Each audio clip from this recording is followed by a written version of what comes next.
আসসালামু আলাইকুম। আজকে আমি আপনাদেরকে দেখিয়ে দিব আপনি কাদের আনফলো করতেছেন। এখন আপনি তাদেরকে কিভাবে আনফলো করবেন। ১ নাম্বার উপায়, ফেসবুক অ্যাপ থেকে আনফলো। ২ নাম্বার, একটি অ্যাপসের মাধ্যমে করতে হবে যার নাম হলো মনিকাই টুলকিট। প্রথমে আপনাকে আসতে হবে আপনার ফেসবুকে। আমি ফেসবুকে আসতেছি। ফেসবুকে আসার পর আপনি আপনার প্রোফাইলের মধ্যে আসবেন। প্রোফাইলে আসার পর আপনাকে আসতে হবে, এই যে এখানে একটা অপশান দেখতে পাবেন ফলোয়িং। এই ফলোয়িংয়ের মধ্যে আপনি আসবেন। ফলোয়িং আসার পর আপনি এখান থেকে ক্যান্সেল করবেন, এভাবে ক্যান্সেল করবেন। আপনি যতটা ক্যান্সেল করবেন ততটা আনফলো হয়ে যাবে। এই যে এখানে দেখতে পাচ্ছেন 699 ফলোয়িং। এখন আমি যদি রিফ্রেশ দিই তাহলে আমি এখানে যতটা আনফলো করছি সবগুলো দেখা যাবে।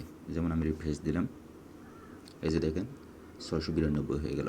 এভাবে আপনি আপনার ফেসবুক থেকে যাদেরকে ফলো করতেছেন তাদেরকে আনফলো করে ফেলুন।